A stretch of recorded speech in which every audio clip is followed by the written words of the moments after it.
Welcome to the Dallas Literary Festival. We have here Booker T. Mattison, who we ended up being on a program together in Atlanta, one of the best programs I've ever attended. So I'm hoping, I've been waiting to write my next book so I could get back to that event again, get back to Atlanta. But we want to welcome Booker T. Mattison. He's a novelist, a film writer, a professor, and I won't take up your time because I know you want to hear these gentlemen. Well, thank you, Sandra, for having us. I'm excited to be here. Jeff and Seith, not only are they accomplished as filmmakers, visual storytellers, content creators, they're also friends, and we were all at NYU Film School together. So I won't take a ton of time with their bios, but what we have today as part of our panel adapting books for film and television is an Oscar-winning screenwriter, Geoffrey Fletcher, who adapted Precious based on the novel Push by Sapphire, and Seith Mann, who adapted The Big Payback, the history of the business of hip hop into the breaks for VH1. Of course, for me, I first remember when I met Jeff, Magic Markers was running the table on the film festival circuit, and John Singleton, if I recall, had, I believe, bought the rights to the feature version. So when I got to NYU, Jeff was already blowing up, and Seith exploded on the scene with his student short, 5 Deep Breaths, which led to a extraordinarily successful career as an episodic TV director. Of course, he's gone on to executive produce, and most recently a show, Free Ray Sean, got some Emmy awards. So kudos to all of you for that. So we have several questions that I'm going to pose the same question to both Seith and Jeff, and then we will open it up as a Q&A for the attendees. So Jeff and Seith, did you want to say anything before we started, or we just dive into the questions? I'll just say, hello, and thank you guys for having me. I feel particularly flattered to be on a panel with Mr. Fletcher, who has been an inspiration to me also from the entire time that I got to NYU. And I've just, Booker, we've done a couple of Q&As, but it's always so good to be in conversation with you. So thank you guys for the invitation, and hope we say something helpful. I just want to add to that. The feeling is mutual. I've known these guys forever, and as you get older in life, you see people at different stages, and they had this thing. They're curious, driven, smart, and it's no surprise to me where they are now. And so I'm just as honored and thrilled to be here and maybe share 2 cents and my 2 cents and maybe learn something too. That's great. So I think I have a pocket full of change. But by the time we're done, I might be able to buy me an ice cream sandwich. It's nice weather outside. Okay, here's the first question. And people in the audience, please, if you have a question even before we get to the Q&A, put it in the chat. And once we do the Q&A, I'll go through the chat. It'll be a combination of you asking the question yourself or me doing it through the chat. So the first question for Jeff or Seith, whoever wants to chime in first. What are the 3 biggest challenges you face when adapting a book into a film or television show? And I have to confess that this whole notion of adaptation was something that I wasn't aware of until I got to film school, of how often it happened for film and television. And then once I discovered it, I didn't think it was that difficult until I set out to adapt my novel, Snitch and Unsigned Hype. So I'll pose it to you both. What are the 3 biggest challenges you face whenever you're starting this process, this arduous process of adapting a book into a film or a television show? Oh, see, go ahead. Okay, I'll go. I'd say I'm not sure what the 3rd challenge is, and it may speak to me. It may occur to me when but the first 2 jump out right away. Which is, the first is what usually there's a volume issue. You know what I mean? Like, if you're adapting a novel, or The Big Payback was interesting because it was a, I mean, it's almost unfair to call that an adaptation in that it was a nonfiction book that we and I say we because I didn't do it by myself. My partner in that exercise was the author of the book, Dan Charnas. So, it's fair to say that Dan and I adapted the book, but it went from a nonfiction piece to a fiction piece. So it wasn't even like a sort of literal adaptation. It was more like a source of inspiration for us. But I've worked on other pieces, and the challenge that I often have with adaptations is, how much of it to put into the thing that you're doing, whether it's a screenplay or a TV show. Usually there's more volume, more story, more than you can actually fit into the vehicle of a feature-length screenplay or, a limited series. The limited series gives you more real estate, but, that's always a question. What you need to take out, what you need to keep in, and what you need to, change. So there's that. I mean, usually when you're adapting a piece, you want to honor it, but you also want to make the story work for the medium you're telling. So that's one thing. And then the other thing escapes me. I know there was two right away. I know what it is. It's how to articulate for the screen the interior of characters, because so often in a literary piece, the page allows you to go into the mind of the character, the emotion of the characters. But when you're on screen, you're limited usually to dialogue and behavior you can see. You know what I mean? So, there are passages that may articulate something in the character's interior beautifully, but you've got to figure out, well, yeah, but how do I say that on screen without having the character say something that they would never say out loud? You know what I mean? Here in this novel, I've had the opportunity to read their thoughts, and that's a device that you can do on this page that you can't necessarily do well on a TV show or in a movie. So those are the big two for me. I'm going to pause, let Jeff jump in, and if I come up with a third, I'll come back to you. Okay. Those are really astute points. I'm with you 1,000% on those. For me, some things in no specific order: to be daring, and that includes realizing that everything's not sacred, even if it's a really revered work. And usually the most sacred thing is the spirit of the original work. Now, the book, the script, and the movie for Precious, all three have different endings, but they all share the same spirit. Also, I would say managing input, being able to take a good idea. You know what I'm saying? You were reading between the lines on that, and you know exactly what I was saying. Managing input. Some might call it interference, some might call it help, some might call it, but first of all, take a good idea from anywhere. It's one thing Frank Darabont mentioned with the Shawshank Redemption. And other things you might have to maneuver through or around, because there are sometimes someone else will have an idea that might be imposed on you, and even a critic might trash you for it. And you've had entire careers sort of derailed by, unusual input. But I think a place like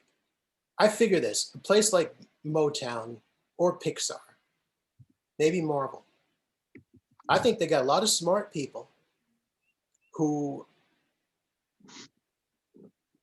their big thing is getting to the best idea.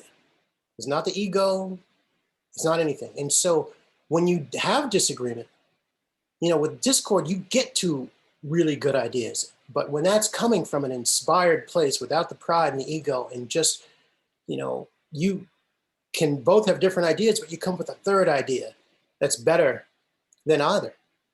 I would also say being your worst and best critic, pushing yourself. I know it feels good to be done, but push yourself. Some people say, I don't know if I like writing, but I like having written. And usually when I think I'm done, that means I'm probably 3 drafts out, if I'm being really honest with myself. I remember there's one thing in the script, I was like, yeah, no one will notice that. And a friend of mine said, well, what about this? This doesn't make sense. If she came in this door, then there's this wall over here. Like, okay.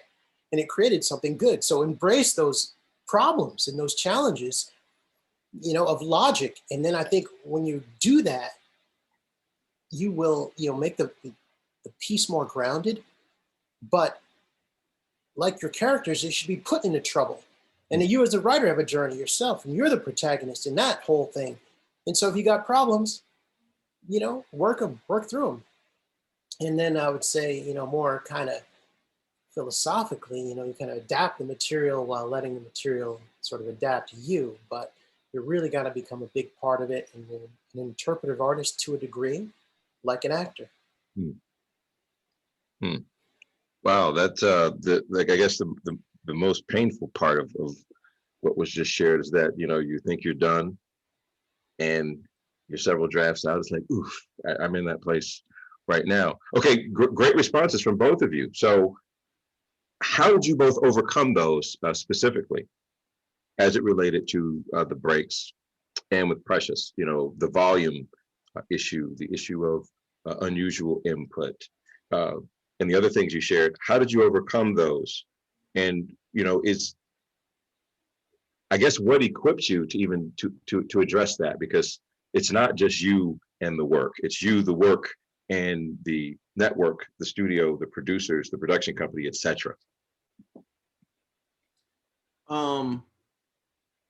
So I mean, to speak about those first 2 issues that I spoke to, I would say, you know, again, first of all, I had a tremendous amount of help. I had a partner. I didn't have a journey by myself. I mean, I wrote the screenplay by myself, and that certainly involved, how do you say, Jeff, the management of input at a certain point. But, you know, in fairness, the tricky thing about managing input is that you can get great ideas, horrible ideas, and ideas, you know, somewhere in the middle, all from the same source, you know, in any given moment. So it's like you have to be rigorous and, you know, challenge yourself. I may be parroting something Jeff just said, to like make sure if person A gives you a note that is so ludicrous that it pisses you off, then 2 seconds later, when they're giving you that note that actually is going to save the thing, you've got to be able to hear it. You know what I mean? You have to be able to like discern from one thought to the next. And sometimes even with the note that you think is ludicrous, there is something underneath that note. There's something that that person is speaking to that you have to say, okay, I think that's stupid, but why are they saying that? Why is the thing that I thought I was achieving not working? And they're offering this solution to what problem? What is the problem that is motivating that? So, I mean, I think that's a big part of it. The sort of interior thing was, you know, it's an exercise that I think you're always trying to do as a screenwriter, is how to, you know, articulate emotions with dialogue, knowing that most of the time people are not stating what they're feeling, they're not stating what their motivation is, you know what I mean, and behavior, you know, so it gives, you know, you as a screenwriter the opportunity to be an armchair psychologist, except, you know, in a perfect world where you have a lot of that sort of interior behavior, motivation, thought, emotion laid out for you. It's not like you have to figure it out so much as, you know, use it and try, you know, use it as a sort of foundational piece for your characters, and then, you know, figure out how to articulate it in a way that makes sense as dialogue, behavior, you know, events, whatever. The other thing is, you know, you have to, and this is probably, I mean, Jeff's first thing about, you know, being daring and giving yourself permission to do your own thing with the thing that you're adapting, I think is key. And would have probably been my third thing if I'd been thinking fast enough. But it is important to give yourself freedom, and freedom to make your own thing. You know what I mean? Like freedom to say, okay, I love this book. I was into this book for whatever reason, but now I have to make it my own, and I have to make it something that I feel good about, and I have to make it something that, when the critics come after you, whether they love or hate you or somewhere in the middle, that you have a certain ownership of whatever choices ended up in the thing. You know what I mean? Yes. You have to feel good about your choices so that you don't rely on the critics for your evaluation of the quality of the work you made.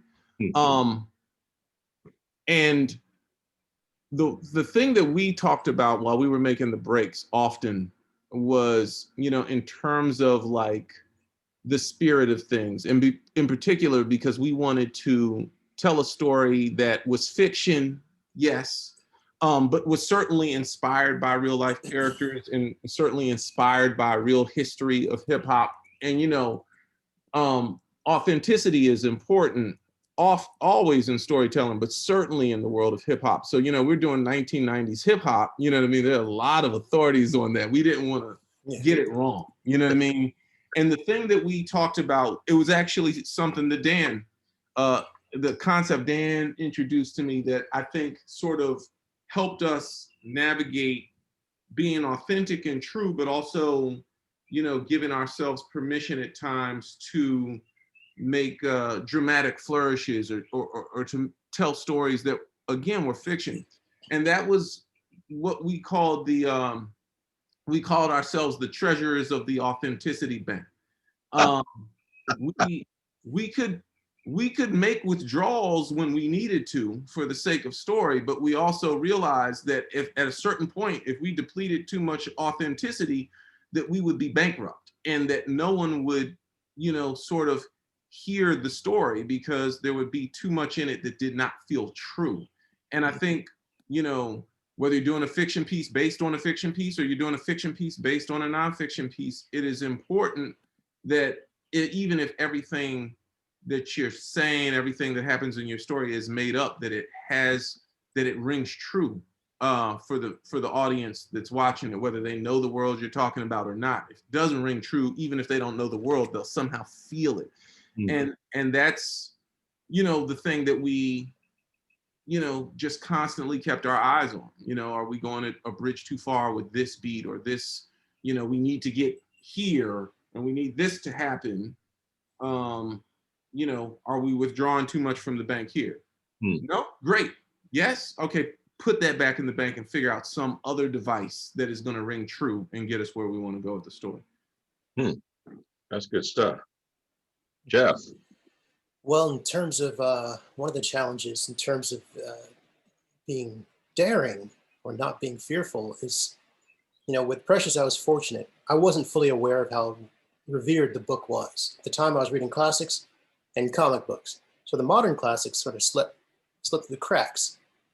And I'm grateful and a little embarrassed that I know so much about that book, but I was really grateful in the end because, I just went for it and wove in different characters and moments. And, as Seith was saying, some things you lose and other things you gain. And so I think so many times we get scared. And you think about it, you got a page or a screen and there's just a bunch of lines and circles. So what? Now, as a movie lover, a movie goer, do I want to see somebody play it safe? No, not at all. I want to see somebody go for it, not in a gratuitous way, but in an inspired way.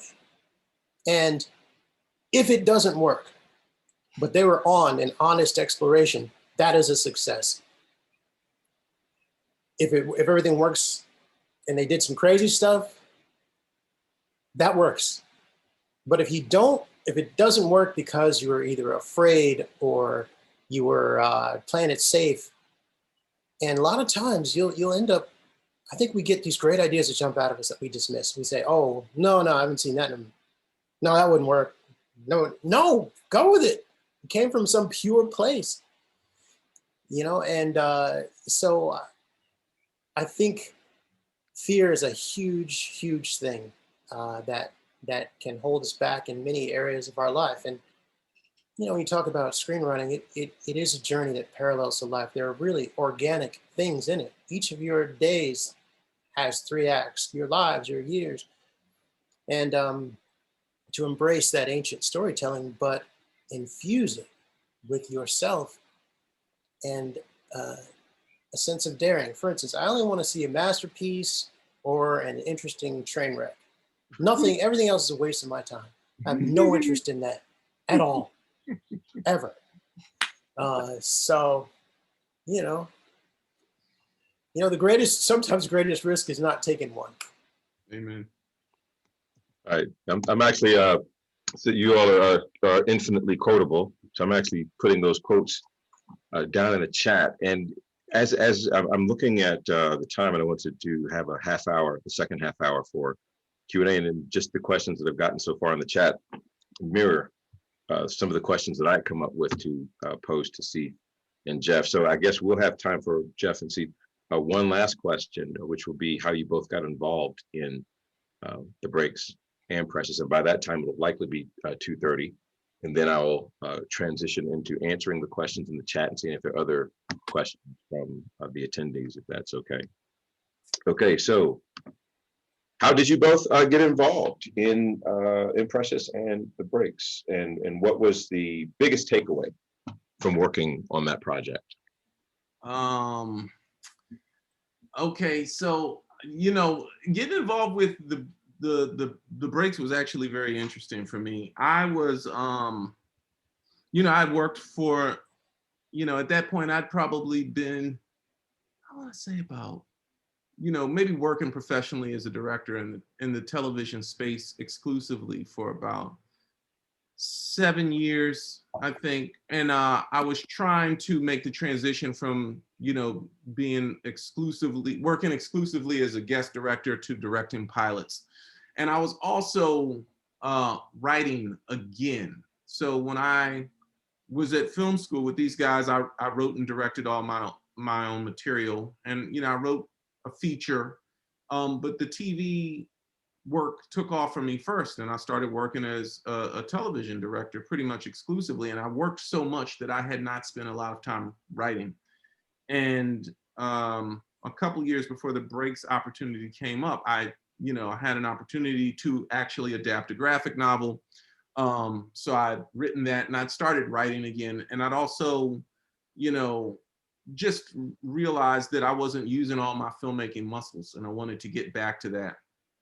And started thinking about developing a series of my own. And so I wanted to do a series that dealt with the history of hip hop and, tell that story, because it was fascinating to me for a lot of different reasons that I won't go into right now. And, came up with a treatment, based on a lot of research. I was what I always say, I was a hip hop fan. I was not a hip hop, I was never worked in the music business. I never, I rhymed in basements at house parties and never on stage, never had aspirations to do it professionally. So I was outside of the industry, even though I loved the culture. And so I did a lot of research on it because I didn't feel like an authority. I couldn't just write this series based on what I knew. I had to do homework, and I always have to do that. Even when I've written things based on my life, I have to do research. So anyway, long story short, or long story long, it's definitely going to be 2:30 book because I'm long-winded, as my wife always tells me. Anyway, one of the books of many that I did research on that I used as one of my resources was The Big Payback by Dan Chinas. And so I came up with this story idea. It went nowhere. I don't think I actually ever pitched it. But in the meantime, the people at VH1 had optioned Dan's book, and they were looking for someone to do the pilot.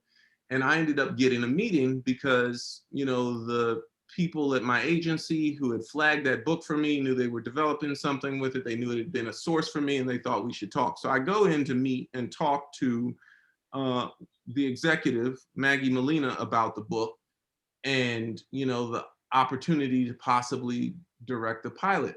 And I went in there thinking that, you know, I might be able to get in early and direct this pilot because I hadn't had any luck directing pilots at that point.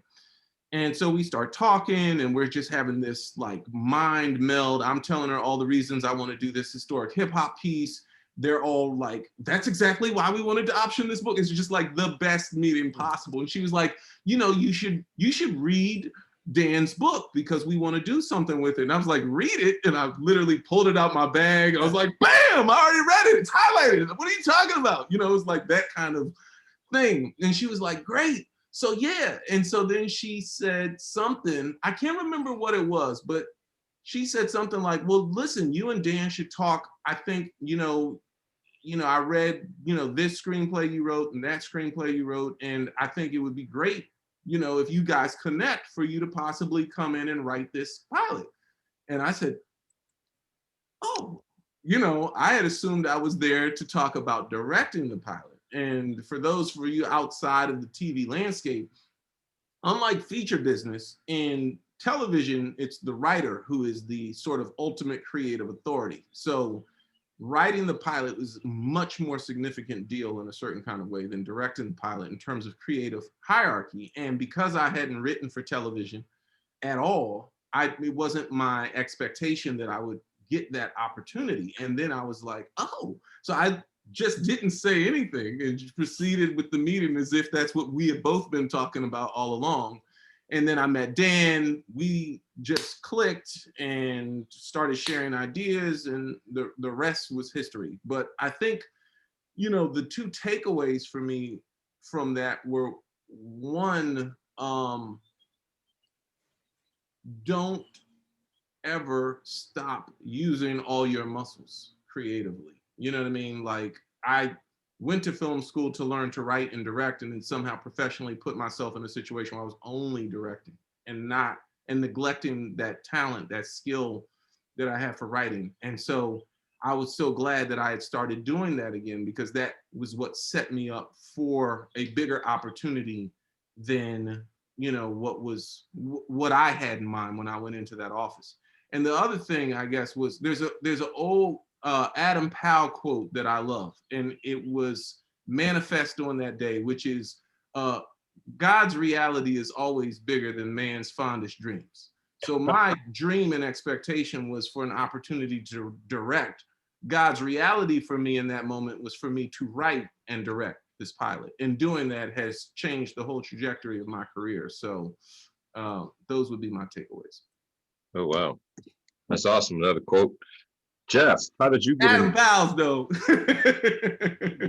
We're good on time because we're getting nuggets. We're here for nuggets, and as long as we're acquiring them, we're good to go. So, Jeff, how did you get involved in Precious?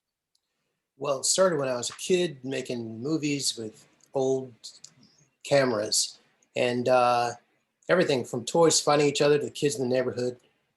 And then I kept on and went straight to grad school, from undergrad, where I studied psychology, but handed in movies when they let me. And psychology I use to this day, and I think everything you learn outside of film enriches your film. So the film you mentioned, Magic Markers, has gotten a lot of attention in student film, and you know, I had this big deal with John Singleton, and oh, the future was bright.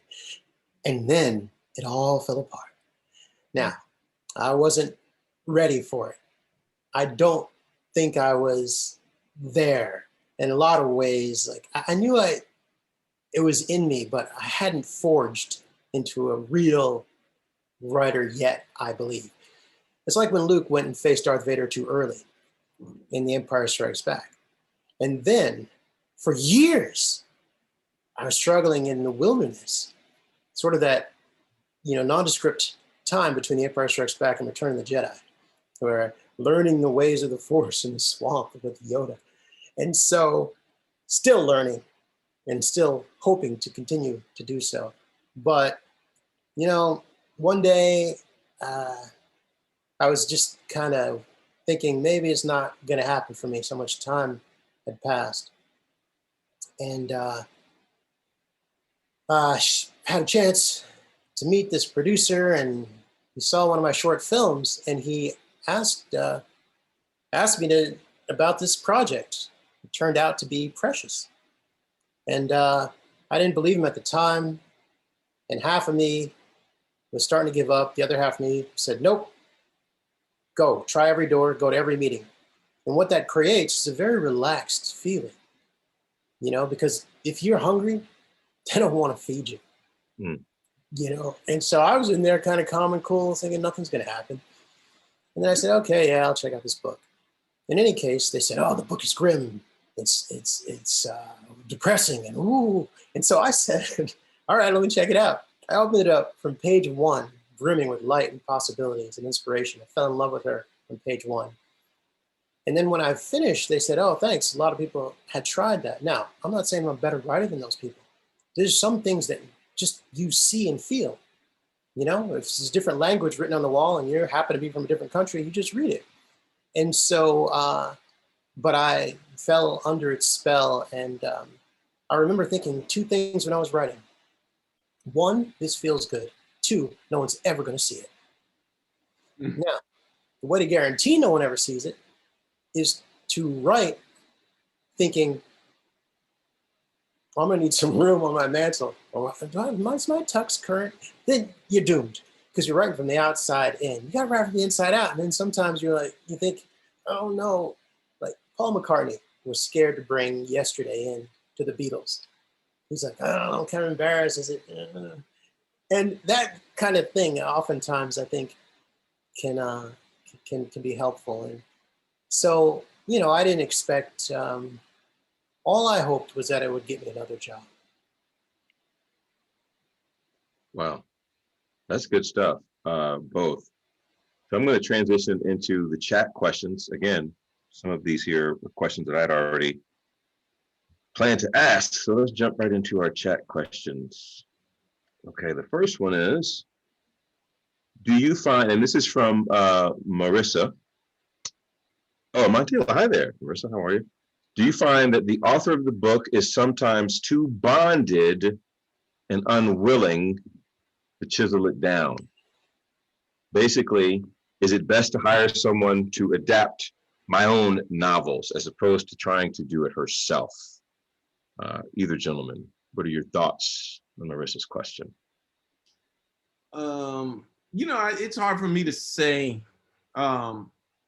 You know, I can only speak from my experience.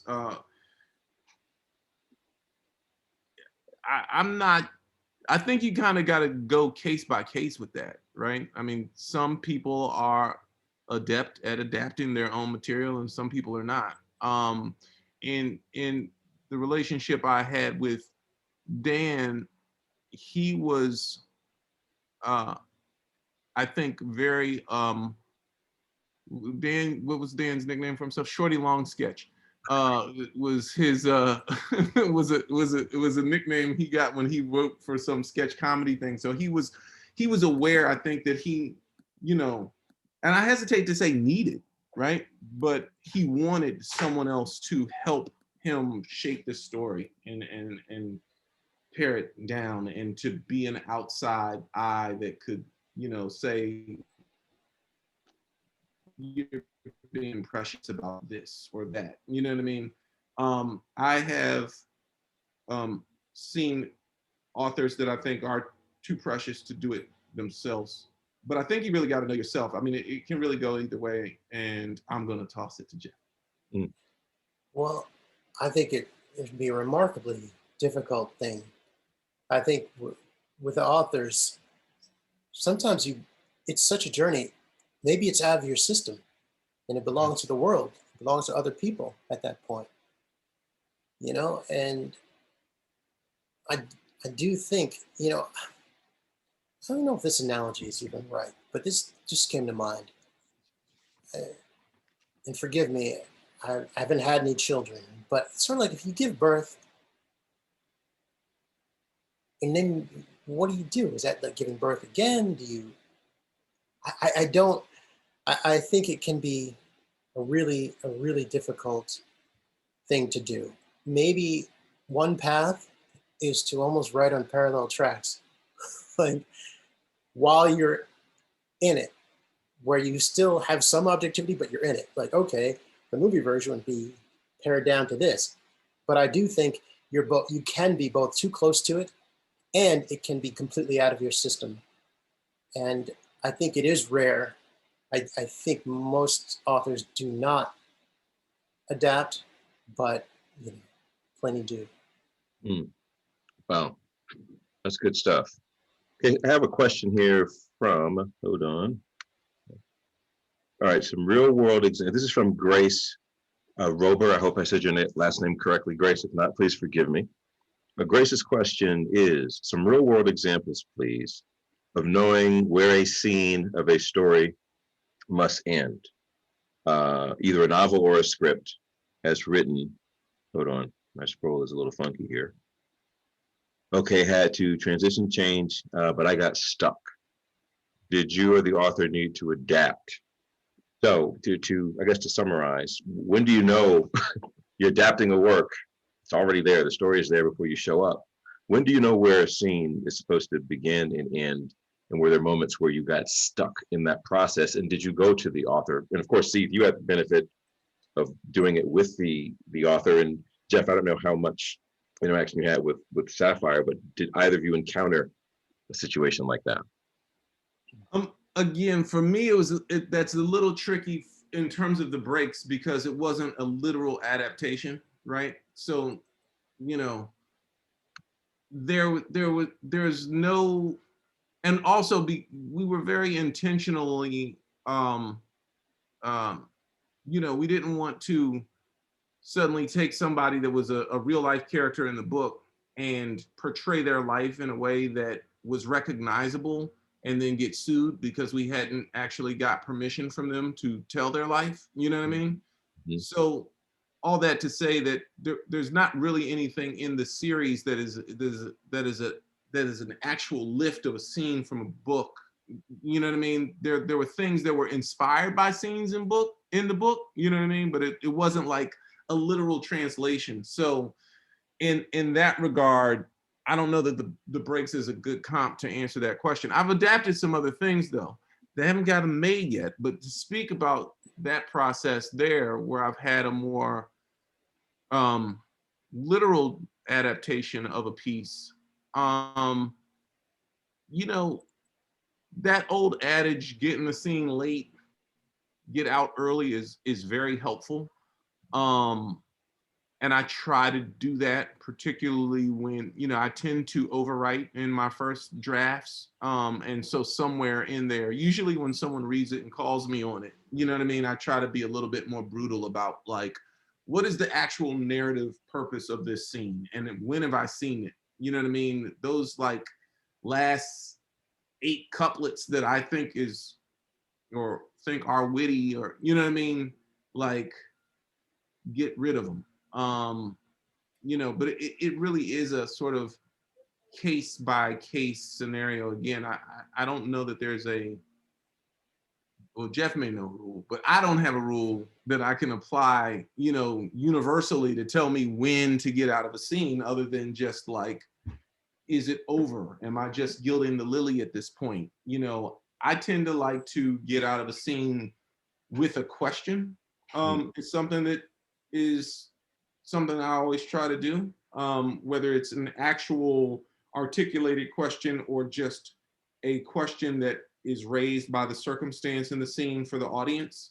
So once I find what that is, it's generally time for me to get out. And if in fact I found it but can get out earlier, I try to look for that too. Jeff. Yeah, I would echo getting in late and getting out early. But you know, each scene has a purpose. It's such a forward-moving medium. So what is the purpose of that scene? What is the crucial information that propels the plot? Then you can focus on that. And if you got to boil it down, you can boil it down to that. What is the crucial information here, plot-wise, character-wise, and then sort of get out. And there are a lot of times too where, you know, you could start in a scene where people might have to catch up to you a little bit. Now, it's interesting. I remember years ago, there was, I go to the comic book shop, and the comic books are good because they're very cinematic because you participate between the panels. And the dialogue is very much, has a sparse nature that film dialogue can have. Mhm. Doesn't always, in either case, but you can. But I remember there was this 4 issues, and I think I got in number 3. And I didn't care. I'd go in and this looks good. Okay, let me check it out. Jump in the middle. And it had this really interesting effect on me. I had imagined all that had happened before, and it was marvelous. And so kind of makes me wonder, you know, when you start on page 43 in a way. But the point is, a kind of wonderful disorientation, of course, as long as you know what you're doing and how you're communicating it. So, you know, the demand of a screenplay, you know, I always thought it was no question, a novel's harder. But you know, this director was saying to me that may not be the case, because screenplay is sort of similar to a poem and sort of halfway between a poem and a novel and something, but this forward movement that kind of every word has to give you. It's like the 800 meter, one of the most difficult, you know, events in track and field, because you're running fast and kind of far. And so that kind of discipline makes it so difficult and so precise, even if it looks like characters just sitting around saying nothing. Something's going on. Maybe there's the bomb under the table. So That's good stuff. So I think, because I got my my television, you know, start to wrap it up thing. So I think that we have time for one last, you know, as I guess the stereotypical way of ending a panel, any last words from our panelists. We have, I'm assuming, tons of authors, tons of aspiring authors, and I'm sure filmmakers as well, who are part of the panel. So any last words from Seith and Jeff to our panel?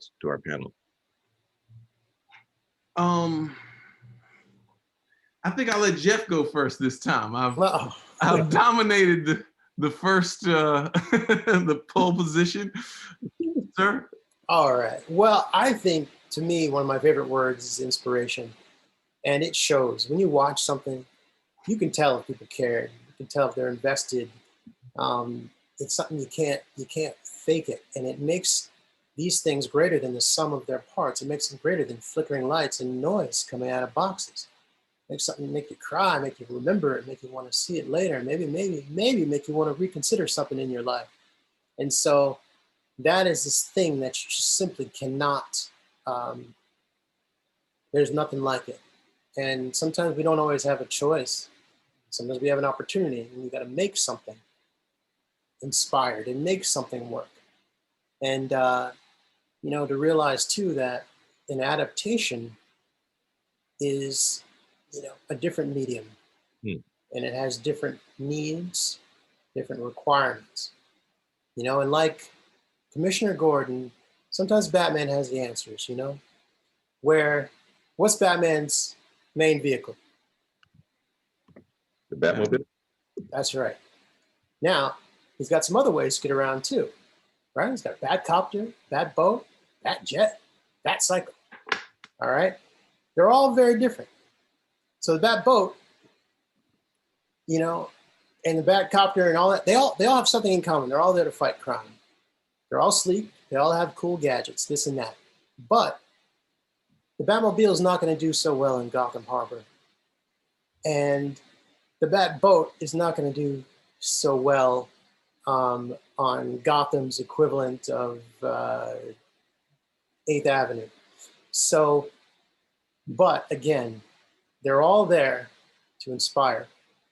And, you know, you might have some wild idea. Don't dismiss it. Explore it. Can you imagine if I don't know, Fellini or Kubrick were careful, Hmm. you know, and there are plenty others, Spike, Scorsese, all of them. So be inspired, but don't necessarily be careful.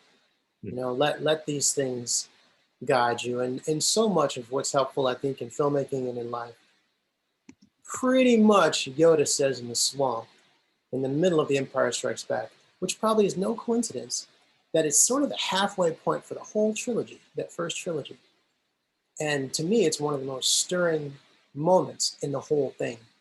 And it's not a lightsaber battle, it's not a dogfight out in space. It's a little puppet talking to a boy who has to grow up. Good stuff. Hey, You know, I think that I guess it's funny. I was flipping through the chat and somebody asked the question, you know, how do you get the attention of an agent when you're not already a known commodity? And I don't know that I have a really good answer for that.